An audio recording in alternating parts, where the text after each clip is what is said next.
Assalamualaikum warahmatullahi ta'ala wabarakatuh. Alhamdulillah. Alhamdulillahilladzi hadana lihadza wa ma kunna linahtadiya laula an hadanallah. Wassalatu wassalamu ala Rasulillah wa ala alihi wa sahbihi wa man wala. Rabbi shrahli sadri wa yassirli amri wa hlul 'uqdatam min lisani yafqahu qawli. Subhanaka la ilma lana illa ma 'allamtana innaka antal alimul hakim. La haula wala quwata illa billahil aliyil azim. Tuan-tuan, puan-puan, saudara-saudari, sahabat-sahabat, teman-teman yang dikasihi sekalian, alhamdulillah, terima kasih kerana terus sudi berkongsi. Dan kali ini saya nak datangkan satu soalan yang boleh menimbulkan persoalan, iaitu apakah kita bekerja dengan ikhlas mengharapkan keredaan Allah, menafikan hak kita mendapat gaji, mendapat ganjaran. Saya pernah bertanya apabila sesi tentang keikhlasan ini dibentangkan, saya bertanya kepada peserta-peserta dalam program latihan yang dikendalikan. Okey, semua dah bekerja kerana Allah, betul? Semua dah bekerja, mereka mengangguk kerja kerana Allah dan dapat penangan kuliah. Okey, katalah bulan depan kita tak bagi gaji. Bulan depan tak boleh claim OT, bonus dan sebagainya. Datang kerja atau tidak? Mereka terdiam. Ya, kerana dah. Kenapa terdiam? Nak kata nak kata tak datang kerja juga, walaupun tak dibayar gaji. Kita macam mana kita nak bayar sewa rumah? Bagaimana kita nak bayar installment kenderaan dan sebagainya? Macam mana nak beli pakaian, makanan dan sebagainya? Kalau kata tidak, baru dengar bekerja kerana Allah. Jadi dalam keadaan serba salah. Jadi subhanallah, Islam adalah agama yang jelas, agama yang meraihkan fitrah manusia. Fitrah artinya keinginan kita yang memang Allah install dalam diri kita. Kita suka gaji tak? Suka. Kita suka tak duit? Suka. Jangan sebut kata tak suka duit tu, Kerana semua manusia memang suka kepada duit ataupun harta dan sebagainya. Suka bukan bermakna cinta, suka saja, memang ini manusia. Baik, sekarang soalannya ialah, sekali lagi saya ulang, apakah kita bekerja kerana Allah menafikan hak dan keinginan kita untuk mendapat gaji? Ini penting, Selalunya yang kena ni ustaz-ustaz lah, bukan ustaz-ustaz selebriti yang terkenal lah, macam-macam saya lah. Bila pergi ceramah di surau-surau, di masjid-masjid, ustaz ikhlas ya ustaz? Ikhlas, okey, khalas, habis. Jadi kita nak bayar duit minyak kereta tadi datang pun tak ada, sebab tak ada apa-apa yang diberikan. Ustaz ikhlas kan? Begitu. Tapi sekarang mari kita tengok persoalan ini. Baik, betul-betul amati betul-betul apa yang akan saya terangkan, kerana ini adalah sangat penting. Baik, dalam hidup kita ada dua. Yang pertama yang dikatakan keperluan hidup. Yang kedua dikatakan tujuan hidup. Sekali lagi saya tegaskan, dalam hidup ni ada dua, keperluan hidup, satu tujuan hidup. Apa dia keperluan hidup? Keperluan hidup ialah keperluan fizikal dan material kita. Makan, minum, pakaian, rumah, kenderaan, sakit demam kita.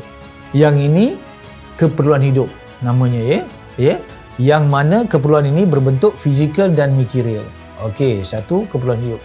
Yang kedua yang dikatakan tujuan hidup.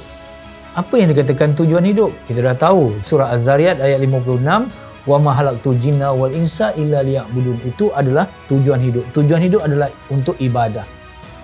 Kalau keperluan hidup fokusnya ialah fizikal dan material, manakala tujuan hidup adalah keperluan spiritual kita, hati kita.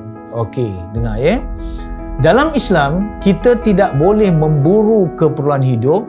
Dengar Dalam Islam, kita tidak boleh memburu keperluan hidup dengan meminggirkan tujuan hidup. Tak boleh. Tapi ramai orang hidup di dunia ini yang buru keperluan hidup saja. Tak fikir dosa pahala, tak fikir soal syurga neraka, tak soal ibadah, semua terus dipinggirkan. Yang dia nampak ialah dia perlu makanan, dia perlu pakaian, dia pergi rumah, dia perlu kenderaan.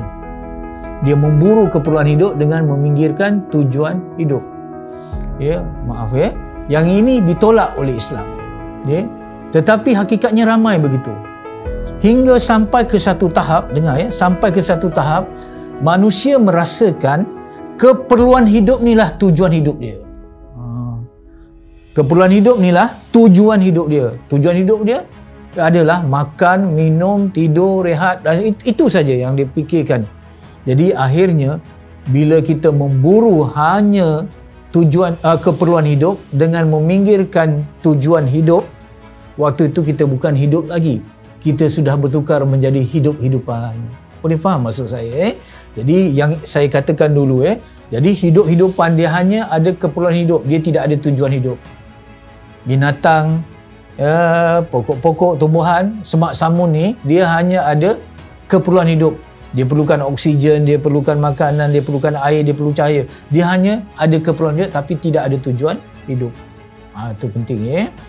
Jadi itu pertama, jangan hanya memburu keperluan hidup dengan meminggirkan tujuan hidup. Dan jangan pula dalam Islam kita tidak boleh memburu tujuan hidup dengan meminggirkan keperluan hidup. Nak jadi ibadah, nak masuk syurga, nak terhindar daripada neraka, nak pinggirkan keperluan hidup, mana boleh. Keperluan hidup umpama hardware, tujuan hidup umpama software. Kalau dalam kereta, keperluan hidup umpama badan kereta, body kereta, tujuan hidup umpama enjin. Mana mungkin enjin berjalan tanpa body? Ataupun dalam komputer, kita tengok yang dikatakan keperluan hidup motherboard ni, hardware. Manakala program-program dan semua ni adalah software. Mana mungkin software berfungsi kalau tak ada hardware? Contohnya, macam mana kita nak solat kalau tak ada pakaian? Bagaimana kita nak mengerjakan haji kalau kita tidak ada duit? Jadi, tidak boleh pula satu ekstrim yang hanya memburu tujuan hidup tanpa dengan meminggirkan tujuan hidup. Tak boleh. Jadi, tujuan hidup dengan keperluan hidup perlu kita dapati, perlu kita miliki secara bersama. Baik. Sekarang kita tengok keperluan hidup kalau kita dapat penuhi, keperluan hidup kalau kita dapat penuhi, kita akan dapat namanya kesenangan. Hanya apabila kita memenuhi tujuan hidup baru kita dapat ketenangan. Boleh faham Jadi dalam hidup kita jangan hanya memburu kesenangan dengan meminggirkan ketenangan. Dan jangan rasa kita boleh hidup tenang tanpa memenuhi kesenangan ataupun keperluan hidup kita. Dua-duanya penting. Cuba saya lihat Satu, rumah dengan rumah tangga. House dengan home. Rumah dibina dengan batu, kayu, besi, konkrit. Rumah dibina oleh apa? Keperluan hidup. Tetapi rumah tangga, home, dibina dengan kasih sayang, dengan cinta, dengan persaudaraan, rasa maaf-memaafan. Jadi jangan hanya rumah kita jadi rumah tapi tak jadi rumah tangga. Jadi house tapi tidak jadi home. Ramai orang yang membina rumah yang besar tetapi dia tidak membina rumah tangga yang sebenar. Kasih sayangnya tidak ada, persaudaraan cintanya kurang, perasaan nak memaafkan kurang. Jadi akhirnya rumah hanya jadi rumah tetapi tidak menjadi rumah tangga. Macam mana bila kita balik ke rumah, rumah yang lapang jadi sempit. Kerana persempit hati. Katalah master bedroom antara suami isteri bila malam masuk bedroom ni, master bedroom besar. Kalau kita tengok rumah siapa yang paling besar ni? Saya tengok Neverland. Rumah apa? Michael Jackson. Katalah rumah dia ada 38 bilik tidur. Bayangkan nak pening kepala mula-mula nak tidur bilik mana je setiap malam. Dah pening kepala dia. Tapi katalah master bedroom dia besar. Kita masuk, suami isteri masuk dalam bedroom tapi hati ada sengketa, tak ada kasih sayang tadi. Maka suami duduk sudut sana, suami duduk sudut sana, isteri duduk sudut yang sana lagi. Rumah lapang jadi sempit. Kenapa sempit hati? Sebab rumah tak jadi rumah tangga. House tak jadi home, betul? Home, yang di mana heart is there. Hati kita di situ. Tapi katalah rumah kita ni, ataupun kita ambil kereta kita, tapi kereta kita kecil je, Pro 2 je kecil. Tapi ada kasih sayang. Kalau naik kereta tu rapat, kalau boleh nak rapat lagi, kalau boleh gear yang tengah pun nak buang supaya dapat rapat. Tempat sempit jadi lapang. Kenapa? Ada cinta. Sebab tu dikatakan dalam hidup ini tidak ada perjalanan yang panjang sekiranya kita lalui dengan orang yang tersayang, betul? Tidak ada perjalanan yang panjang sekiranya kita lalui dengan orang tersayang. Jadi ini penting supaya kita membina rumah bukan sekadar dengan besi, kayu, konkrit dan sebagainya, tetapi dengan kasih sayang. Tadi, jangan hanya membina rumah dengan keperluan hidup, tapi binalah rumah dengan tujuan hidup. Dengannya kita akan ada kesenangan, pada masa yang sama ada ketenangan. Tetapi ramai manusia yang memburu keperluan hidup ni, saya ingin tegaskan lagi, sebab kadang-kadang kita tersasar. Kita hanya memburu keperluan hidup, pinggirkan tujuan hidup, akhirnya kita jadi macam mana? Berputar-putar. Macam rabbit, bukan rabbit, tikus. Ya, dalam kita bela tu dia ada rabbit race tu, ya. Tikus yang tu. Dia lari di situ juga. Orang Kelantan, orang Penang kata pimai tang tu, ya, dia hidup. Ataupun dalam Al-Quran Allah tempelak golongan ini dengan pertanyaan. Allah tanya, fa aina tazhabun? Kamu nak pergi mana wahai manusia? Contohnya, kita nampak orang tu seorang sedang jogging dekat taman, tengok ya. Pakcik, kenapa pakcik jogging? Dia jawab, pakcik jogging nak sihat. Bila pakcik sihat, pakcik nak buat apa? Pakcik nak jogging balik. Begitulah. Bila dah sihat nak jogging nak sihat, pusing. Makan untuk hidup untuk makan, dia pusing-pusing kat situ. Sedangkan kalau betul-betul pakcik ni faham, pakcik jogging untuk sihat untuk ibadah. Pakcik makan untuk hidup untuk ibadah. Jadi kita faham bahawa sekarang ni kebanyakan manusia memburu hanya keperluan hidup tapi meminggirkan tujuan hidup. Okey, sekali lagi, walaupun saya dah tahu jawapannya ataupun anda sudah tahu jawapannya, saya nak tanya, antara keperluan dengan tujuan ni mana yang lebih penting? Keperluan dengan tujuan. Dua-dua penting, tapi ada yang lebih penting. Ya, saya buat tamsilan sampai bila-bila dengan ingat tamsilan ini. Keperluan hidup umpama galah. Tujuan hidup umpama buah. Boleh faham ya? Jadi jangan kata galah tak penting. Kerana dengan galah lah kita kait buah. Boleh faham ya? Budak-budak kampung mungkin faham ya. Sekarang budak Gen Y ni dia kata dia tak nampak buah yang dikait lagi, dia tengok buah dalam supermarket je ya. Tapi kita selalunya kita nak dapat buah kita kait dengan galah ya. Galah kita kait buah. Baik ya. Jadi saya katakan dalam analogi ini, jangan kata galah tak penting. Galah penting. Kerana dengan galah lah kita kait buah, betul? Galah penting. Artinya rumah penting, ini keperluan hidup. Kenderaan penting. Kemudian pakaian penting. Semuanya penting. Ya, ini adalah galah dalam kehidupan kita. Ya, tidak boleh kita meminggirkan galah hanya mementing buah. Betul? Sebab dengan galah lah kita kait buah. Tapi satu pertanyaan akhir saya nak tanya. Galah dengan buah yang mana kita nak makan? Tentulah yang kita nak makan buah, betul?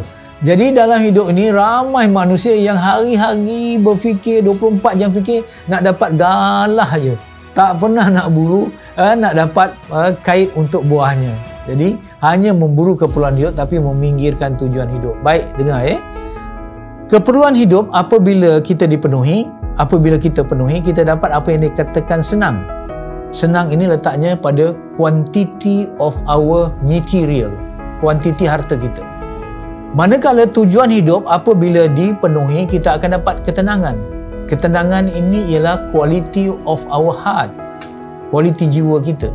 Jadi untuk kita bahagia di dunia, bahagia di akhirat, kualiti jiwa kita lebih penting daripada kuantiti harta kita.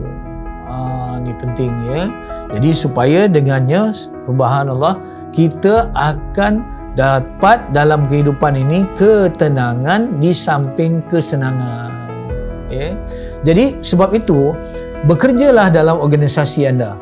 Bekerjalah di swasta, berniagalah, perniagaan sendiri dan sebagainya atau sebagainya.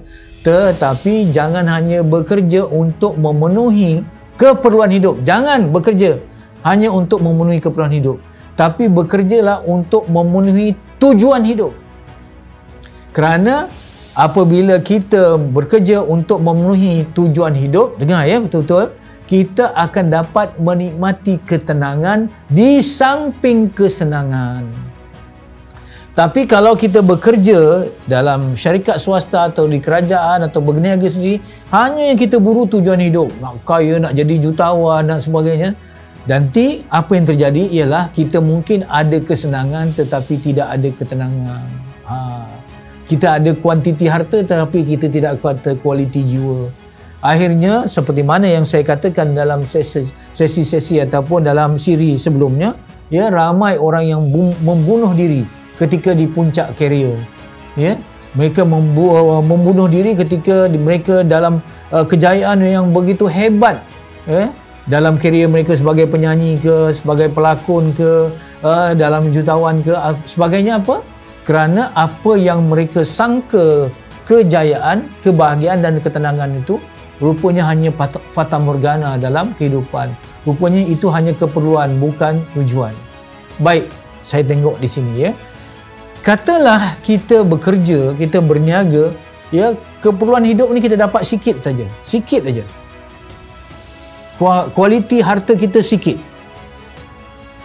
Saya pernah berhadapan dengan mereka yang bekerja di kilang ataupun di ladang dengan gaji RM800 sebulan. Subhanallah, sangat kecil. Tetapi waktu itu, apa yang boleh saya katakan kepada mereka, walaupun gaji kecil, walaupun kerja sebagai pekebun ataupun kerja kilang, tetapi tolong besarkan dengan bekerja kerana Allah atas dasar ibadah. InsyaAllah, walaupun kerja mereka menghasilkan kuantiti harta yang kecil, tetapi apabila dijadikan ibadah, kualiti jiwa mereka akan jadi besar. Dengar, ya, ini penting. Apabila kuantiti harta kita kecil tetapi kualiti jiwa kita besar, kualiti jiwa yang besar ni boleh menampung kekurangan kuantiti harta yang kecil. Sebab tu orang yang tenang, dia boleh menghadapi dengan kekurangan, ya, dari sudut fizikal dan material. Kurang harta, ya, kereta tak besar, tak ada kereta, atau rumah tak besar, rumah kecil, tetapi dengan ketenangan boleh menampung kekurangan di sudut kesenangan. Ya, ini penting. Tetapi sebaliknya, kalau ada orang yang gajinya besar, kuantiti hartanya besar, saya pernah juga buat kursus dengan pemain-pemain, player-player yang berkaitan dengan takaful ataupun dengan insurans. Datang semua dengan Porsche, dengan Ferrari dan sebagainya. Gaji mereka puluh-puluh ribu sebulan. Ya. Tapi katalah mereka kuantiti harta mereka besar, tetapi dalam kerja tak disertai dengan niat kerana Allah, dalam kerja menipu, dalam kerja menzalimi orang lain, dalam kerja mengumpat, dalam kerja membunuh kawan, quote and unquote membunuh tu artinya membunuh karier kawan dan sebagainya. Maka walaupun kuantiti harta mereka besar, kualiti jiwa jadi kecil. Tengok, ya. Kuantiti harta yang besar tidak dapat menampung kekurangan kualiti jiwa yang kecil. Dalam arti kata, dengan betul-betul, ya, kesenangan tidak boleh membeli ketenangan. Kesenangan tidak boleh membeli ketenangan. Ya. Tadi ketenangan boleh menampung kekurangan kesenangan. Jadi ini yang kita kena jaga sungguh-sungguh, ya. Dalam bekerja mesti dikaitkan dengan niat kerana Allah, kerana dia akan mendapat ketenangan di samping kesenangan. Baik, saudara-saudari yang dikasihi sekalian, yang paling baik, ialah, ya, kita lihat ketenangan pun ada, kesenangan pun ada. Kuantiti harta pun banyak, kualiti jiwa pun tinggi. Macam yang dimiliki oleh para sahabat Rasulullah sallallahu alaihi wasallam, terutamanya sahabat-sahabat yang dijanjikan syurga. 6 orang daripada sahabat yang dijanjikan syurga ialah jutawan.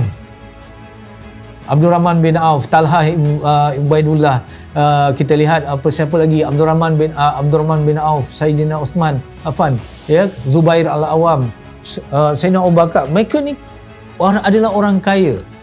Artinya mereka ada kuantiti harta yang banyak. Pada masa yang sama, mereka ada kualiti jiwa yang tinggi. Subhanallah, ini yang kita cari dalam kehidupan kita, ya. Mudah-mudahan kita menjadi orang kaya yang syukur, kerana orang yang kaya yang syukur, kesyukurannya dapat membantu orang lain.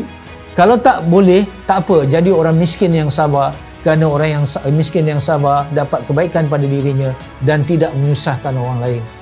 Jadi sekarang, marilah kita muhasabah, ya, diri kita. Mari kita timbang-timbang antara kuantiti harta dengan kualiti jiwa kita dalam kehidupan. Sekarang ni memang kita boleh tengok kuantiti harta kita, buka aset kita, tengok simpanan kita dalam bank, ya. Kita dapatlah jumlahnya. Oh, ya, katalah tinggi. Tapi macam mana kualiti jiwa kita? ya, macam mana iman kita kepada Allah, macam mana takwa kita, bagaimana sabar kita, macam mana redha kita dan sebagainya. Ya, kalau dulu masa muda pemarah, sampai sekarang juga pemarah, tak pernah berubah. Artinya kualiti jiwa kita masih di tahap yang sangat rendah. Jadi saya kira ini yang penting, antara keperluan dengan tujuan. Jangan semata-mata hidup untuk memenuhi keperluan, tapi hiduplah untuk memburu tujuan, kerana dengannya kita akan memiliki ketenangan di samping kesenangan. Sekian, Assalamualaikum warahmatullahi taala wabarakatuh.